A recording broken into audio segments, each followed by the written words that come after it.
Welcome everybody to Sanity Lost, the podcast that doesn't have their logo on fire. Actually, our logo technically is on fire. That won't make sense by the time it comes out. But we didn't change from a Pride logo to a logo on fire. You know what, Nite? Thank you for that segue, because I got some book to talk about that I remembered as we started the last episode. I will say this is not a young adult book, so that already takes 1/4 of our cast out. I clearly will not read it. Yeah. And I'm not gonna make claims for other people to or to not to read it because of the subject nature of it. But I didn't realize that. Pretty much, okay, so this book was suggested by my good friend Hop, and she was like, I'm really interested in reading it, and when I finished the other book that I finished about a week and some ago, called Yellowface, which, that was really good book. I think you were telling us about that one. Yep.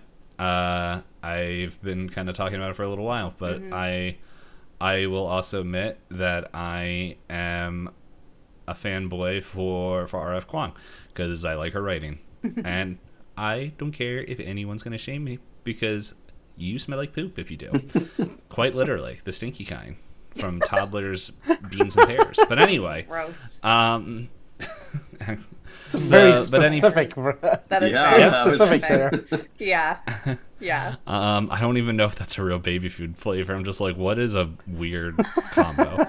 But anyway, I read this other book called In the Dream House, and pretty much I remember Hop mentioning it was like, yeah, it was horror and kind of stuff, and like I didn't fully like it sounded interesting, like okay, and so, but like when she told me about it to when I actually started listening to it, a lot of the details I forgot. And for some reason it was free for me on Audible. So downloaded it, found out it's a memoir, and it is pretty much a lesbian domestic abuse story. Whoa. Yeah. That's a story. It was. You would be right. And like, it's one of those things where I'm like, it's not like it's interesting, like hearing that, because like I don't have any background training. Well, I guess I technically have a little bit of like counseling training, not like extensive, for like very elementary training in what to do in domestic abuse situations, but I would not want to be called to as an expert for that. But It's just listening to that and just hearing someone going through it, because she shares her thoughts and all this stuff, and like just like what doesn't, she's like, one of the things she kept saying is just like, I wanted it to work because she didn't want to be like already like the lesbian and like community is already looked down upon, and she didn't want to like add to the bad PR, but at the same time she's like stuck in this terrible situation. So it was an interesting story, but it was not a fun read. Yeah. But it was very intense. interesting. Yeah. And so probably not the most Pride Month book to read right at the start, which it's kind of funny because the book wasn't funny, but today at church was a little bit funny because like the pastor was like, how many of you guys are talking to like people of different beliefs, different like pretty much saying like people who think and act differently than you do, like of whether it's beliefs, lifestyle choices, who they're attracted to, like how many people are actually doing that. And I'm like, well, I kind of do that almost every time I go on the internet, but yeah. It's like, but then he's talking about that, and I'm like, well, I wonder how many people would read that book I just read this week. Yeah. So, so yeah, I didn't really have any other LGBT books in my that were ready at the go to read after that. Yeah. So I'm sure someone's put together a very extensive and fun list somewhere. Oh yeah, like all I would have to do is shoot a message over to Hop and be like, "Hey, more book for Pride Month," and I would probably get 2 to 4. Yeah. Actually, I could just go on her Goodreads profile. Oh, not Goodreads. I forgot Goodreads. I mean, Goodreads is a thing. Yeah, no, but we use something else. I think it's called Storygraph. Oh, cool. I haven't heard of that one. What is this stupid app called? Why is the name for the stupid app nowhere? Hold on. It would be here. Yeah, Storygraph. It's pretty fun. It is like Goodreads, but like I don't know. It is pretty much Hop said, "Hey, I'm using this." I'm like, sure, whatever. I'll use it too. I don't feel like finding out how to work Goodreads again. And there's something different that you can do with Storygraph where it's, but I don't remember. All I do is when I finish a book, I put it in there, and then I'm like, was it really done by that? I guess if we were going to talk about LGBT books, one that I did finish, but it was last month, was The 7 Moons of Mali Abdi, which the main character in that is gay, and he tells you a lot. And that was an interesting book as well. It's has a lot of Indian, like from India culture and afterlife stuff. So it was cool. So it was pretty neat. Yeah. I think the end goes on probably a touch a bit longer than I would have preferred, and I think I would have liked a little bit more of a mystery at the end. But it is pretty much a murder mystery, but from the beyond the grave. Interesting. So interesting. Yeah, so that's a pretty fun. It's not a young adult book, so Elizabeth won't read it.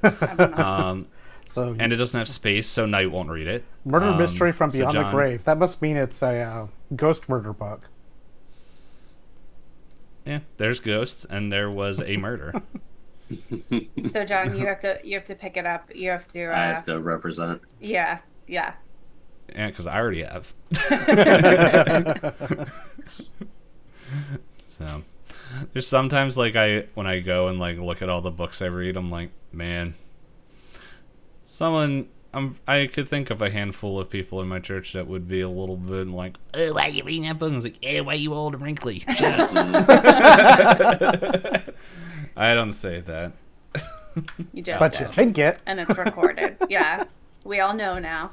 I don't say that to the person. In fact, it doesn't really cross my mind because I already know they wouldn't read what any of what these things. Yeah. No. Yeah. So, yeah. So there you go. 2 books. I guess technically 3 because I did say Yellowface. Yellowface is just fun. Just buy it. And it's now short. you're back to our book recommendation podcast. You're welcome. Yep. Yeah.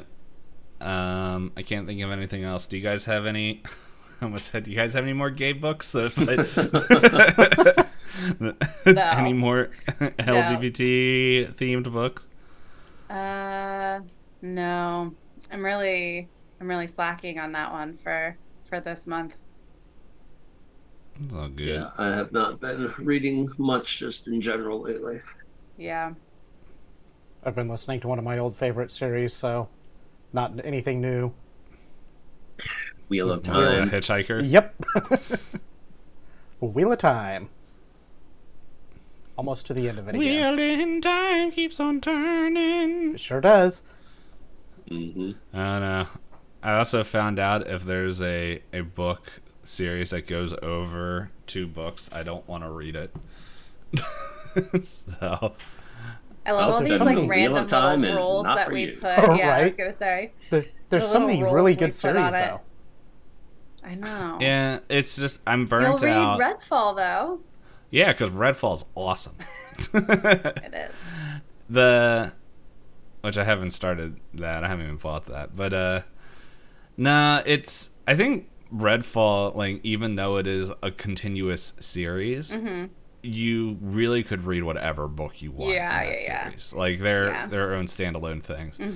I think it's just, I read The Lord of the Rings and The Hobbit, and that was good. And then I started the Brandon Sanderson book, and then I didn't realize that was a 7-book series, and I'm like, oh. Like a commitment. Yeah, and I'm like, okay, I'm not that committed, and then, like, I don't know, the book series could end very well, but I don't know. It's like, I thought the first book was really well written, and, like, I know the people, like, I don't think those books are meant to be read back to back to back. I won't mention the Terry Goodkin Sword of Truth series then. Good. That is, Don't. I think, 15 books. Yeah, that was my, like, first big fantasy series I got into back in high school. I feel like that series is really, really good for the first half of it. Yes. And then it turns falls into off a cliff. It turns so much into just this constant political drama through the entire rest of the series. Great. Yeah. So 2020? Pretty much. But I did get through the whole series. I would say stop it. I don't know, what's the book, 7 or 8 or somewhere in that genre? I mean, honestly, you could probably end at Temple of the Winds, which I think was the 3rd one, and be fine. When they go to Taco Bell. Yeah, it's sad because there were some very, like, cool concepts that, like, the series started with that, like, just never really got resolved, and then, like, it became, like, this constant, like, treadmill of, you know, the main character Richard, like, not knowing how to use his powers, and then, like, magically figuring them out in, like, the last, 5 pages of the book and saving the day. And it's like, all right, well, like, when are you gonna, like, figure this stuff out? Like, let's like, evolve our characters a little bit. And And then the rest of the time, it's how many times can you check your weapon to see if it's still in its sheath properly? Gotta make sure it's locked in there. Like this unconscious tick, like, I'm going to keep touching my sword. Right. Is it still there? Is that a euphemism for something? The book series started off with, like, this kind of a cool concept of, like, these wizard rules. So it was kind of like these 10 rules of, like, wizardry that, like, kind of like physics rules, but in the magic world. And, like, they made a big deal out of, like, for, like, 2 or 3 books, and then, like, he just kind of, like, ignored that concept through the rest of the series, and it's like, what are we doing? I did like Wizard's First Rule. Yeah, I like basically just whatever the people are convinced of is the truth. It's really real. It actually works. Exactly. In real life. It's really just like manipulation. Wizard's first rule: use a gun. Well, there was first rule of Wizards Fight Club is you do not talk about Wizards Fight Club. There was this one book I read a while ago. I think it's The Rise and Fall of Dodo. And it's pretty much the whole book is these guys find out that magic exists, and they're like, oh man, but the only way we can use it if we have a witch. And they get contacted by a witch, and they're like, how do they know? And they, like, this witch knows, like, all their information, and she's like, you told me this. And they're like, wait, what? And it's just like, and so everyone's like, wait, well, what do you mean we told you this? And they're like, wait, that means, like, we're going to succeed because we've already done it, because she is contacting us already. Whatever we're going to do, it's going to succeed. So let's get to the books. And they, like, go and figure it out and go in there. But, like, pretty much it's about, like, time travel, because governments are owning that. And, like, wait, we can, like, do missions in time to, like, stop, like, or get, like, resources and stuff. But then they found out, like, to do that they need to go back, like, multiple times to make the smallest change. And so oh gosh, so like they're trying to make one change to prove they can do this, and they keep doing a certain amount of times, and they're like, okay, we're almost there, like we only have to do like 1 or 2 more trips, and then they're like, there's a house where we're burying this thing, like it's a whole thing. They're like, what? And so then they have to like go back even farther to like find out why this house is there, and it's like this whole thing of where they're trying to like figure out how to get this time to work. And like I don't know, it's a pretty interesting book, The Rise and Fall of Dodo, and I don't remember who wrote it. I could find out in like 1 second as I open up my phone, open up my Audible app, not sponsored, and scroll down. It should be, with how often we talk about books. It should be. Yeah. Well, that's on them, and more people to listen to podcasts, so that way we can get those big boy numbers. Well, I did listen to it. I just don't know where it is on here. It's probably right. Oh, there it is. By Neil Stevenson and Nicole Gelland. Fun book. But anyway, it feels like we have some talking to do. Music. Yep. Let's do this music. So, Cora, you have gone to the sheriff's office. They let you in. She's like, "Oh, I'm seeing all the younglings today. What can I do for you, Cora?" Hi, Sheriff Hudson.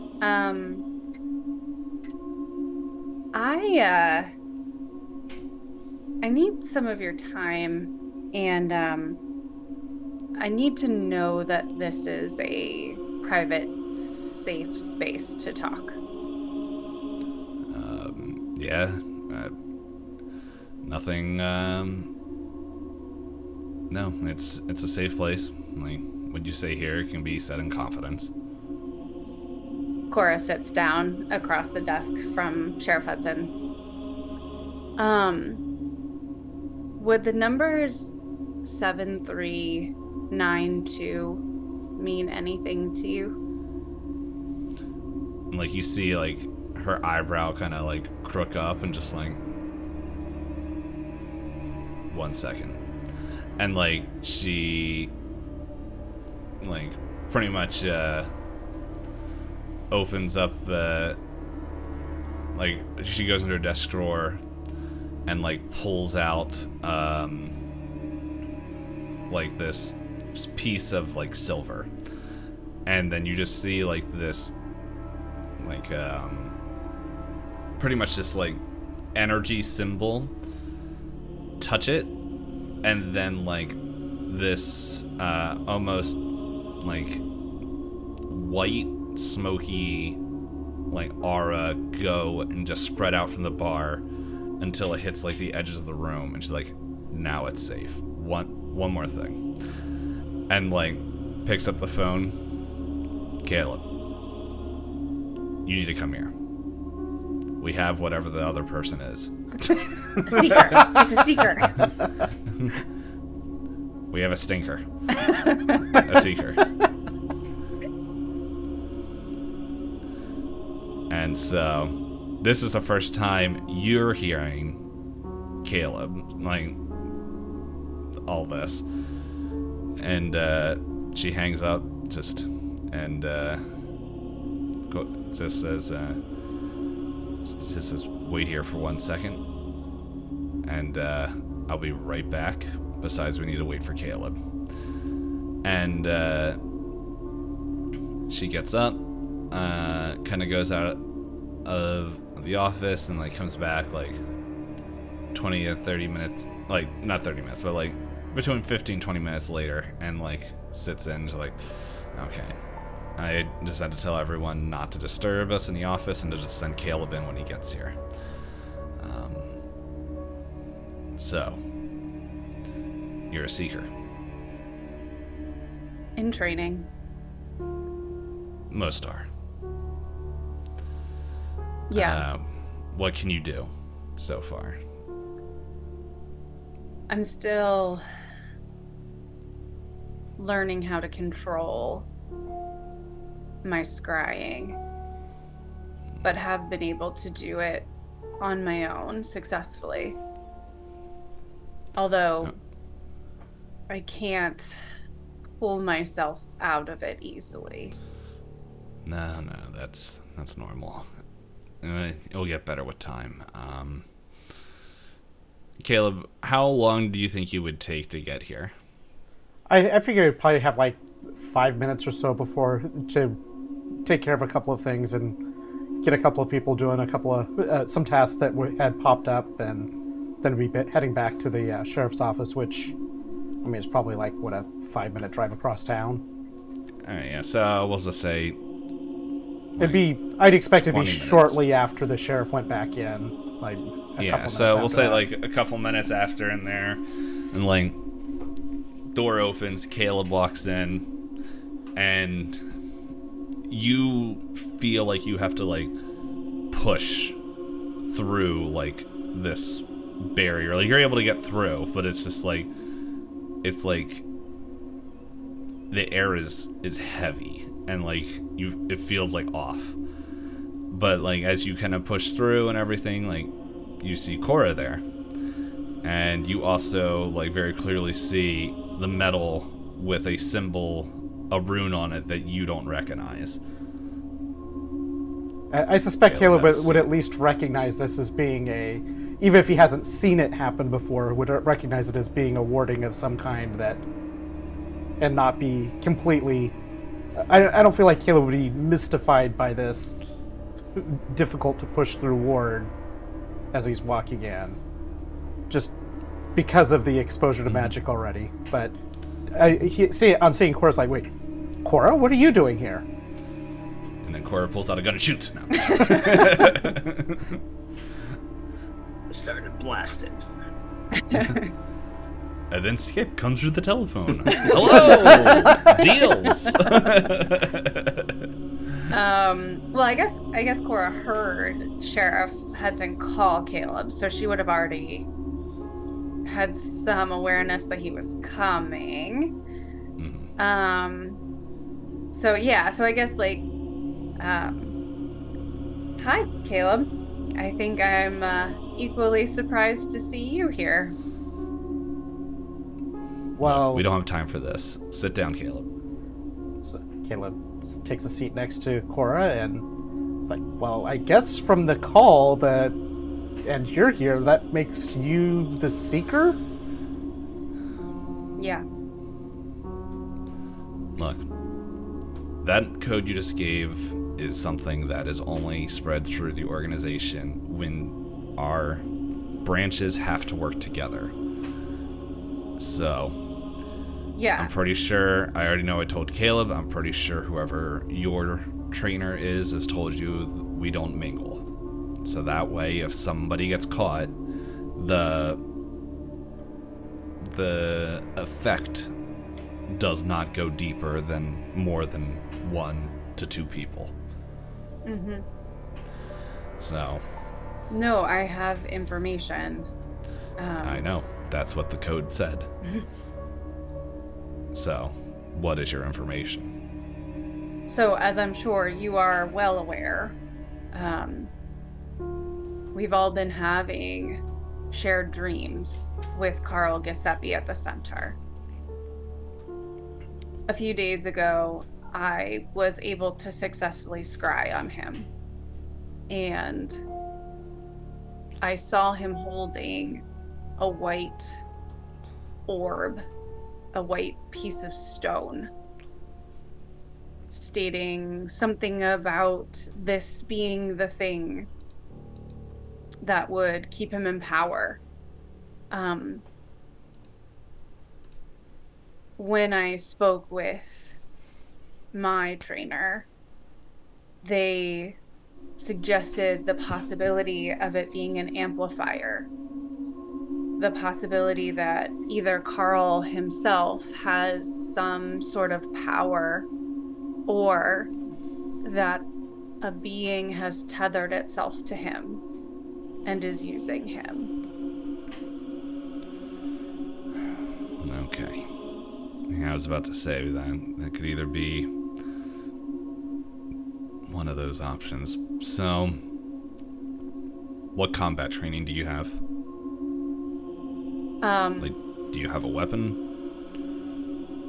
Or skills that can be used offensively? Me as the keeper, don't remember. Do I have a weapon? I think you were trained. Yeah, you were trained in something. I have a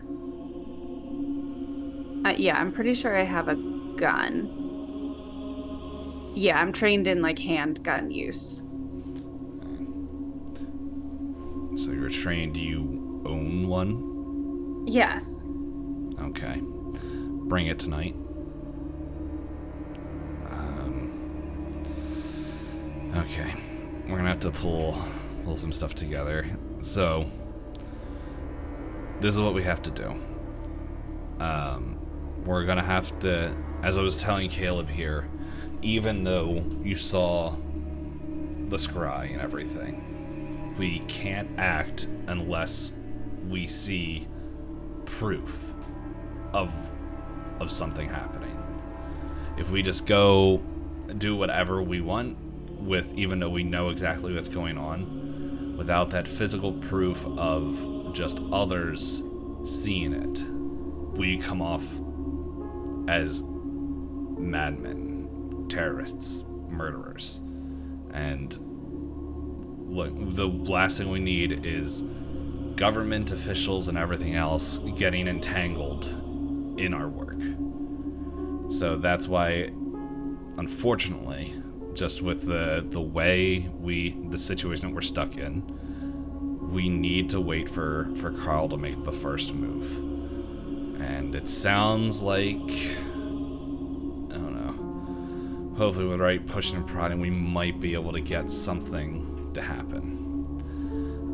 Do you have any idea what he's trying to do? I mean, poking and prodding, what does that mean? Well, if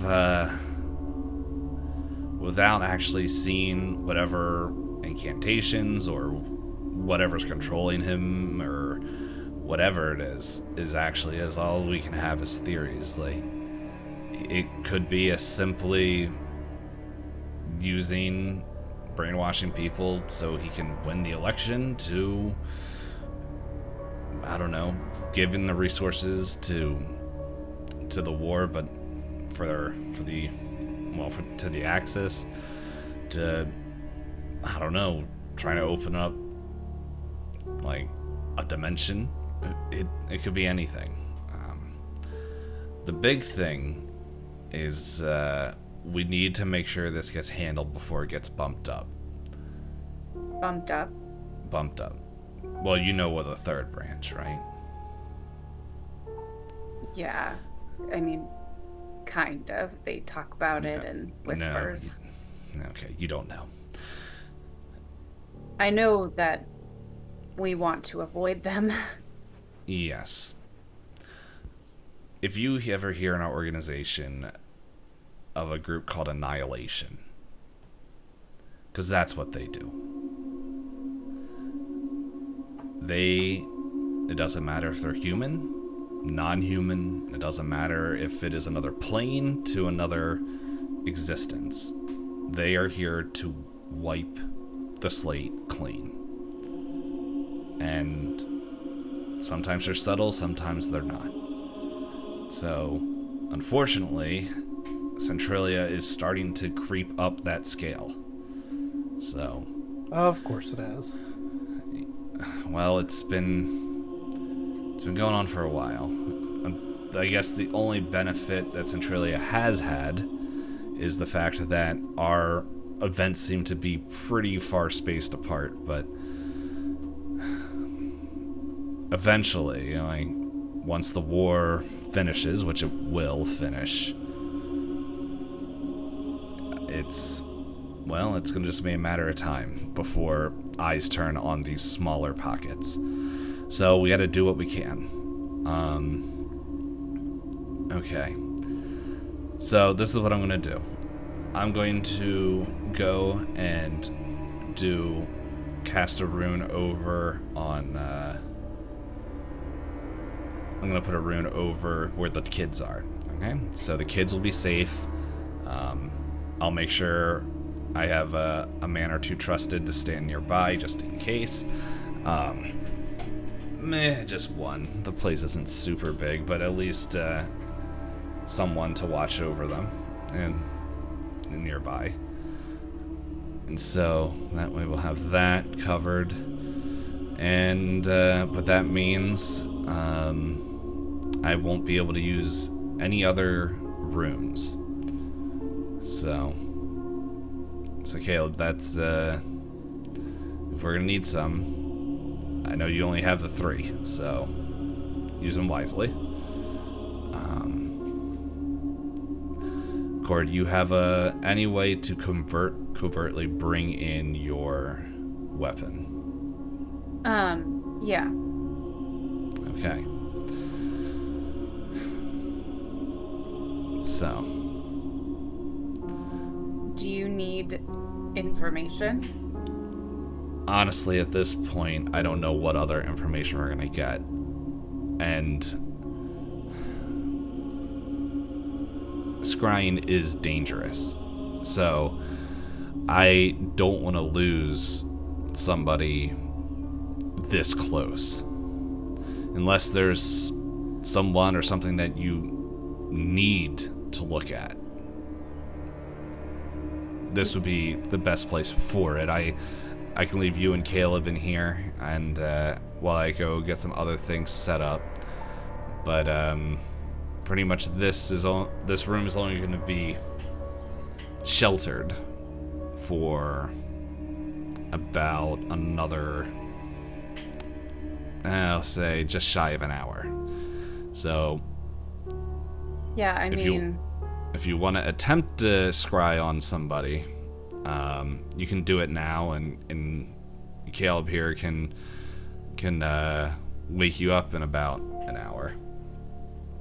I guess it would depend on if we felt scrying on Carl would give us an advantage versus the risk. That's the problem. I don't... It could be, but if it is something that's tethered to him, we don't want to tip him off. I feel like you got lucky. Or there's nothing there. It's just... This is me being overly cautious. Because... Well, there could be a chance for a lot of people to get hurt if we're not careful. We definitely have cause to be cautious around this place. Sheriff Hudson, you know, forever my driving motivation is this town. I would do nothing to harm the people here. I know. That's why I'm just letting you know. Then we want to avoid aggravating whatever it could be. Agreed. I'm fine waiting and seeing what this afternoon brings. But, yeah, if there's anybody you want to look at that isn't Carl, like, sure, like, that should be fine. But, okay. Any questions, or? No. Caleb? I mean, I guess, do you we okay have... to stay here? Yeah, I can stay. I made sure I got everything covered for the day, but do we have any sense of... Do you have any idea what sort of things might be affecting the mayor that we might need to watch out for? No, I guess if we can spot if he's wearing this rock or whatever, that might be a start. It. Yeah, I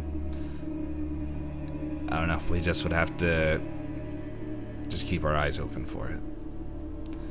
So, until then, trust your judgment, and then if one of us moves, we all move. So, we just have to make sure that our fellow citizens, our fellow Centrillions are safe. Yes, absolutely. All right. I'm gonna go prepare some things. You guys have about, I don't know, I think 50 minutes until this is gonna drop, because that's when I'm gonna go get the other room set up. Okay. And she heads out. All right. So I'm gonna ask you guys all: is there anything else that anyone wants to do before the debate? The debate now, we're gonna say, is in about 6-ish hours. No, I don't think so. I think Cora's very focused on like this coming up. I don't know. Apart from scrying on Percy. I don't think I know. Elizabeth wants to scry on Percy. I don't think Cora would scry on Percy right now. I don't think she would do that. Actually, Cora probably wants to go check in on Ashley. That's probably what she would do. Is go and like see where he's at, how he's doing, because she hasn't seen him yet today, has she? No. Yeah. So I think she would go and like check in on him and just like make sure that he's okay.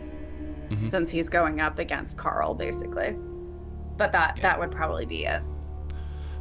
Yeah, that, like, I think if you go up, maybe one of his like campaign like helpers is just like, no, he's like he said not to see anybody. He's trying to get in the headspace. Like, I'm not trying to be rude, Cora, but he was very adamant that he wants to just get focused.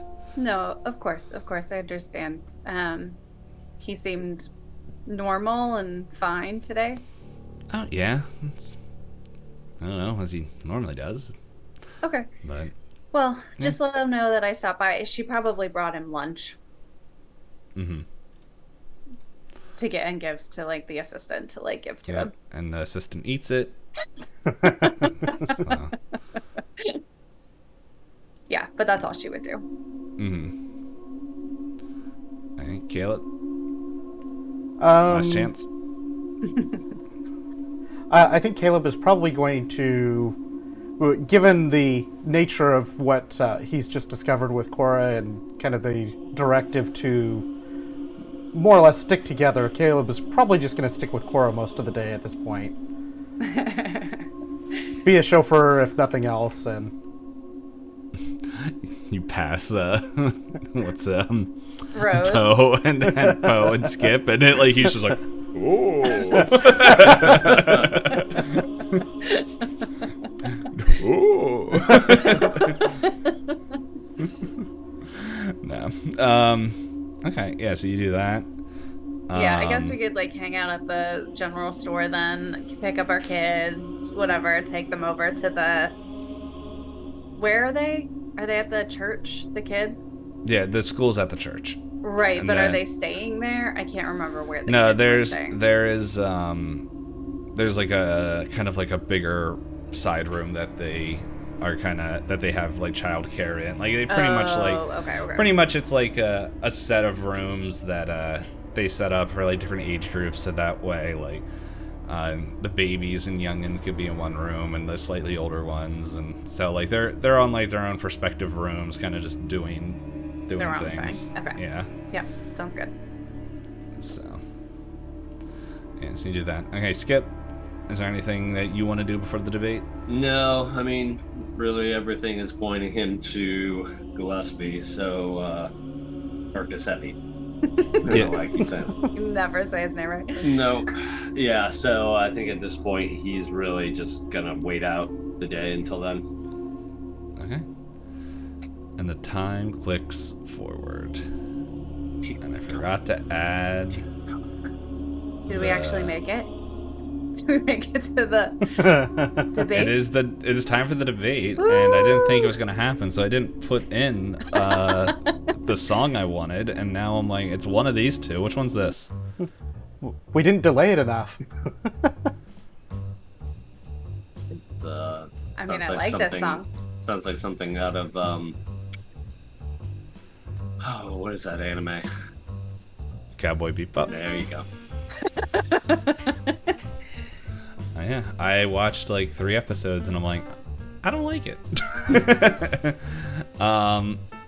But anyway, Yeah, so like pretty much like we have like this Poe like looks at Skip is like, well, I have to take the stage and I guess I'll meet up with you after. And yeah, he steps in and like he gets up on stage and taps the mic as it feeds back and just like, why hello there, Centrilia. We are here to have our debate. And no, I see you back there. Don't worry, I'm not here to get your late fees now. I will get them later. I have you all memorized. So, we are gonna have a short debate, and then we'll have some time for questions. This will last for about at most an hour and a half before we are done. So I'd like to thank Miss May over there, giving us a little bit of this nice music to fill in the background and hopefully calm everyone's nerves. We're not enemies. We're not mad at each other. So anyway, on my left is Ashley. I forgot his last name. It's somewhere in my notes that my phone shut off. Hold on 1 second. And he opens up his rotary phone and starts flicking through to get his notes. Pulls out his cell phone and starts flipping through. He's a witch! You're a time traveler! Yeah, so he comes up, Ashley Carter. And, yes, everyone should know him as the young, bright candidate, and just came here from Pittsburgh, and yeah, he with his young daughter Jillian, and over here is our long-time running Carl Giuseppe, Mayor Giuseppe. So let's you guys do your opening remarks, and we will start this whole shindig. And so. Yeah. By the way, so while I'm doing this, if anybody wants to do listens, spot hiddens, any kind of checks, just let me know. I'm gonna just keep talking. You can roll it, and then I will pause at certain moments, and then you can let me know what you attempted. So just kind of framing that up, Caleb's gonna be kind of moving alongside the side of the room towards close to the front, towards the stage, to try to get a good look at the mayor. Mm-hmm. Yeah, and I think Cora would be, and maybe Caleb and Cora talked about this ahead of time, of like kind of casing the crowd and being at different spots. Mm-hmm. I don't know if this is a spot hidden. Dave, through this sequence, are you comfortable if we make multiple of the same rolls, or do we need to like save? Like if I were to do like you can do multiple style rolls. You'll just maybe see different things depending on what you're looking at. Yeah, because I think Cora would want to like do like a, I guess, initial spot hidden as she like comes in to see if anything's off. I don't know if that would be anything different. But yeah, I could try that. All right. Yeah, if you want to do spot hidden rolls now. Yeah, so Caleb was kind of checking out the mayor, looking for anything that might be going on with a 5 under 43. Okay. This music like has a hard end and it does annoying me. What's this song? Ooh, I like that one. We'll find out if this one has a hard end and if it makes any sense to be played on an old piano. Oh, there we go. As we have synth going on. Synth and like... Hey there, cool cats. It's very time appropriate.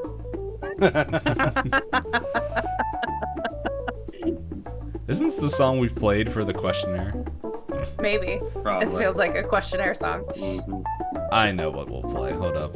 It's... Oh, shoot. It's one of these. Which one's in here?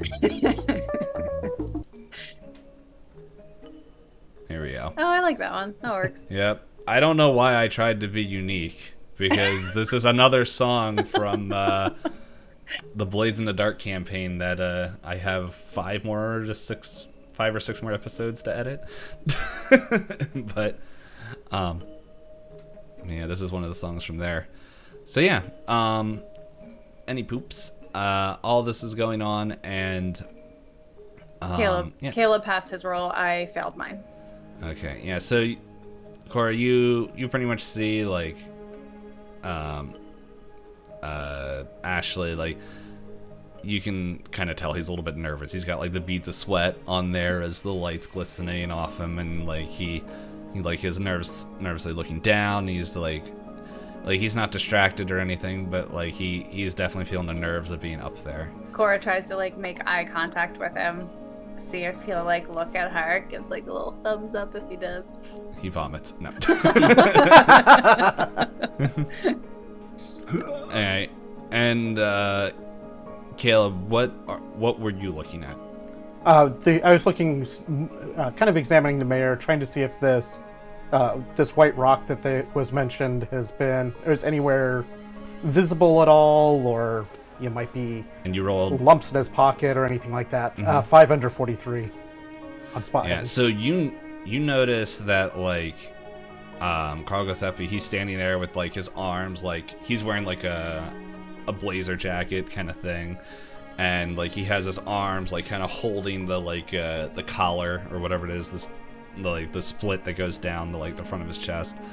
But you noticed like tucked like in the pocket on the front of the jacket. I don't even know if they have pockets on the jacket. I don't know. It shows how much. There's like how much I wear. It's like a front breast pocket. Yeah. So yeah, in his breast pocket, you notice like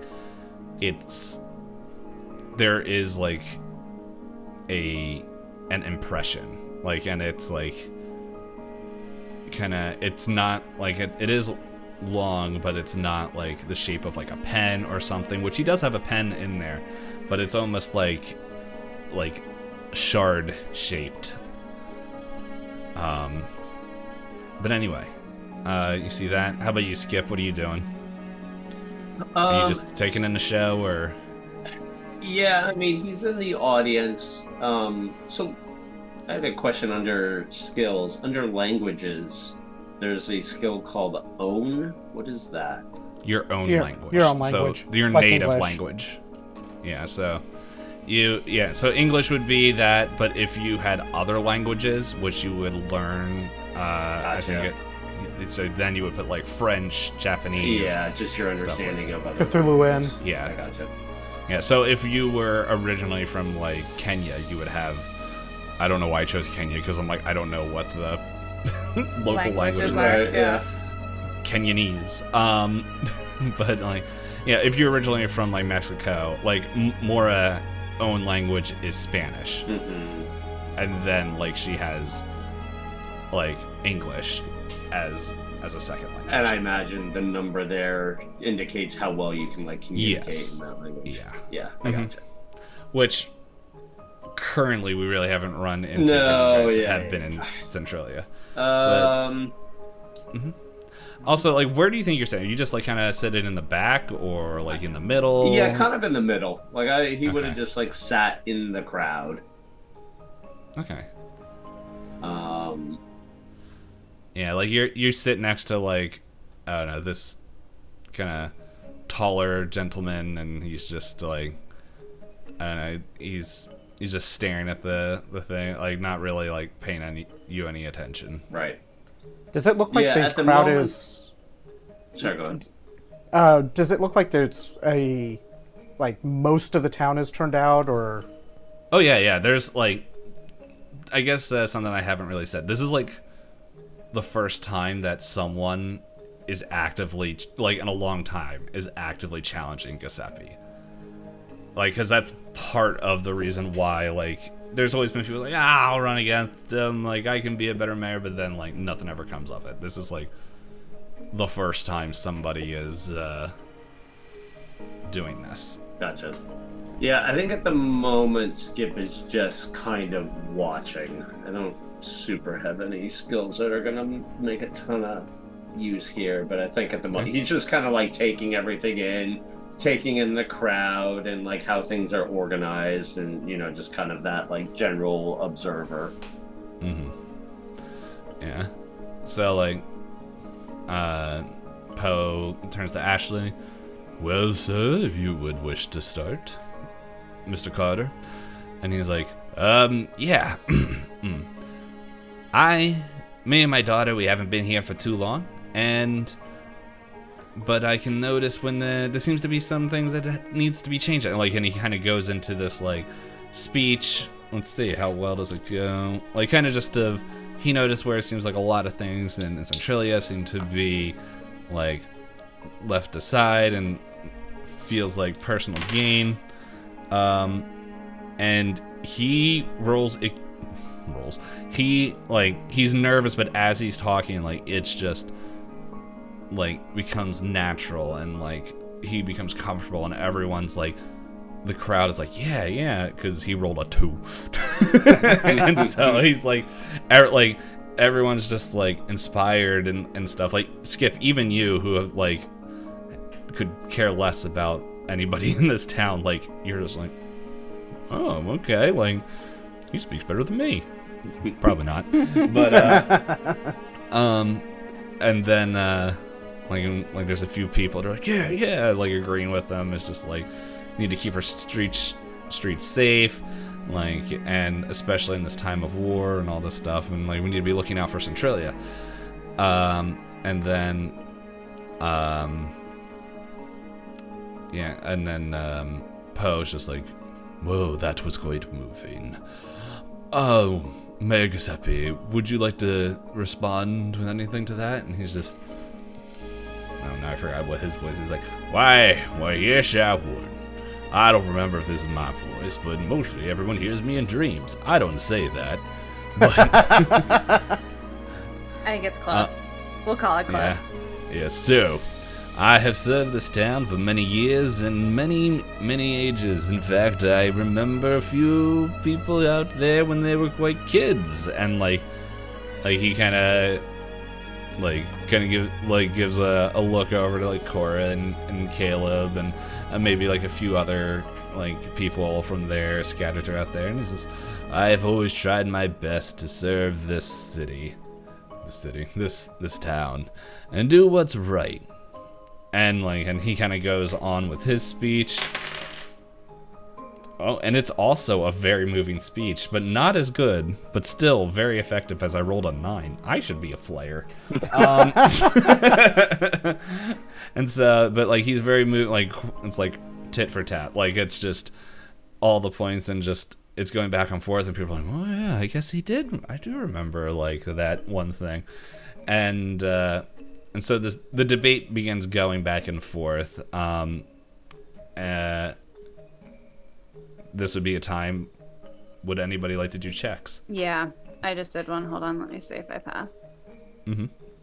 So I attempted a listen check, kind of for the audience, and didn't pass that one.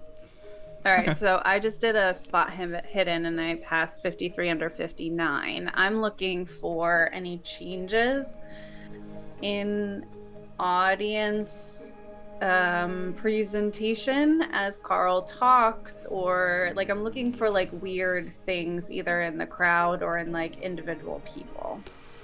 You don't notice anything on the surface or anything. Like it just seems like everyone is very like, it seems like everyone's very attentive and listening.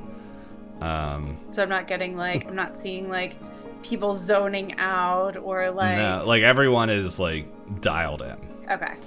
I was also rolling the other part that I did was a spot hidden for the audience, kind of looking for, does anyone seem unusually affected by the mayor's speech, or which was an 11 under 43 for the spot hidden.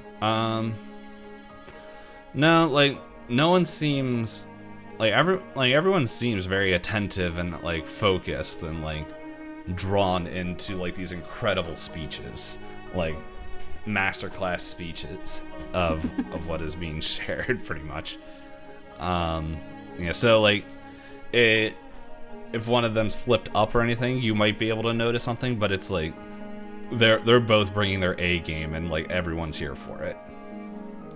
Go ahead. No, I was going to say, so Skip did a listen check, and I rolled a 31 over 20, but he was doing a check to see like how authentic the both candidates sounded. Yeah, so like you're trying to do that, but like the constantly next to you, this man, this like you just hear like,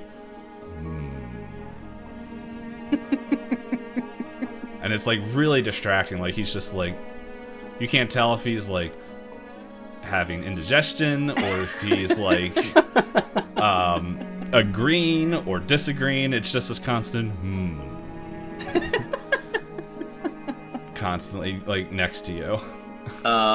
So Skip is going to use his intimidate skill, and he's not going to say anything, but he's going to give this guy a really hard look, essentially saying like, stop being distracting. And that is a 61 under 90. Alright. Is that a hard success? Or 61 under 90? Yeah. No. No? Because it would be half. Yeah. Yeah. And so like you do this, and the person's head slowly turns and looks at you. You don't know who you're looking at. And slowly turns back. And so Skip's really annoyed now. He's like, I'm looking at somebody who's being extremely rude and distracting. I'm trying to listen to this. Can you please keep quiet? I need to do something. Okay. Hold on. I realize. Oh, put that mic there. This would be easier if I had one other die. Hold on. So that way I can know who is Carl and who is Ashley. Yeah. There we go. Okay. Stinky Cheese will be Carl, and Ashley will be these ocean dice. Okay, and alright, so like the next thing that comes up, like they both like whatever question like was saying that like they both kind of like stumble up a little bit, and everyone's just like, oh, and it's just so, and like as the thing goes on,